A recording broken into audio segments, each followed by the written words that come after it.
Estava pendurado, blasfemava dele dizendo: se tu és o Cristo, salva-te a ti mesmo e a nós. Respondendo, porém, o outro repreendia-o dizendo: tu nem ainda temes a Deus, estando na mesma condenação, nós na verdade com justiça, porque recebemos o que os nossos feitos mereciam, mas este homem nenhuma ofendes. E disse a Jesus: Senhor, lembra-te de mim quando entrares no teu reino.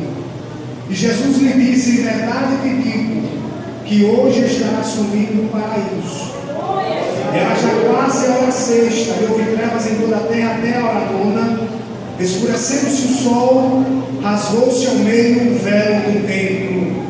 Diga comigo: Espírito Santo. Não, pode ficar melhor. Diga: Espírito Santo, fala comigo tudo que eu preciso ouvir da tua parte, em nome de Jesus. Eles me prestem sua atenção, também não cansar os irmãos. Me deixe trazer um contexto do texto que nós acabamos de ler. O ministério de Jesus estava chegando ao fim, a obra da salvação ela estava para ser concluída. Todos nós sabemos que Jesus, ao mesmo tempo que era homem, ele também era Deus. Jesus ele tinha duas naturezas, a natureza divina e a natureza terrena, a natureza humana. Isaías capítulo 9, versículo 6, Isaías fala sobre essas duas naturezas. Isaías vai dizer: porque um menino nasceu, Jesus o homem. Aí depois ele vai dizer: mas um filho se nos deu, o Cristo, o Deus que preenchia aquele Jesus.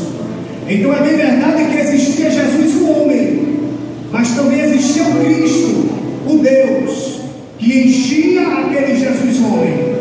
E Deus, na sua infinita onisciência, o Cristo que enchia aquele Jesus, na sua infinita onisciência, ele tinha o poder de enxergar as coisas vindouras. O Deus que habitava dentro daquele Jesus tinha o poder de enxergar o futuro. Então, quando termina a última ceia, Jesus já começa a se angustiar de uma forma que eu e você não conseguimos nem imaginar. Porque como Deus, Jesus já enxergava a cruz. Como Deus, Jesus já enxergava a humilhação, a zombaria, o escárnio. Então ele já começa a se entristecer, a se abater. Ele pega os seus discípulos e leva para um lugar que ele sempre gostava de ir, o Monte das Oliveiras. Chegando no Monte das Oliveiras, ele foi para um jardim chamado Getsemane. Getsemane é uma palavra hebraica que, trazida para o português, significa lugar de azeite ou prensa do azeite. Era onde o azeite era prensado, era onde o azeite era moído. E Deus, ele tem seus caminhos, porque Jesus foi para o Getsemane justamente para isso, para ser moído, para ser triturado. Eu aprendo várias lições com Jesus no Getsemane. A primeira lição que Jesus me dá no Getsemane é essa. Ele chega no jardim, olha para os seus discípulos e diz: fiquem aqui, porque eu preciso orar. Eu estou vendo que a minha missão não vai ser fácil. Eu estou vendo que trazer o homem de volta para Deus vai ser difícil. Eu não sei se eu vou aguentar.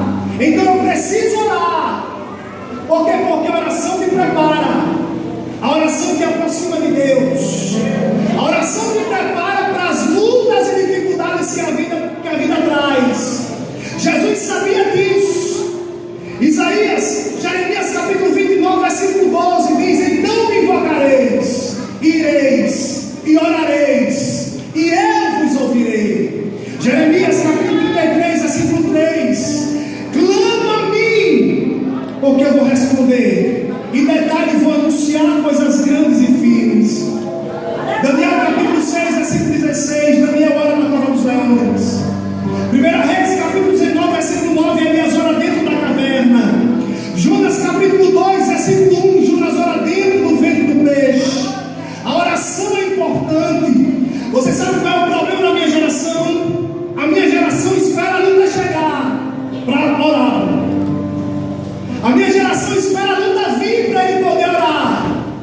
A minha geração tem tempo para tudo. Tem tempo para ficar na frente do celular, tem tempo para ficar na frente da televisão, mas não tem mais 5 minutos para orar. Não se relaciona mais com Deus. Jesus te trouxe hoje aqui para dizer para você: volte a orar, volte a se relacionar com o seu Deus. Jesus sabia que ele só ia conseguir passar pela obra da salvação, concluir a obra da salvação através da oração. Então ele dobra os seus joelhos no jardim e começa a orar.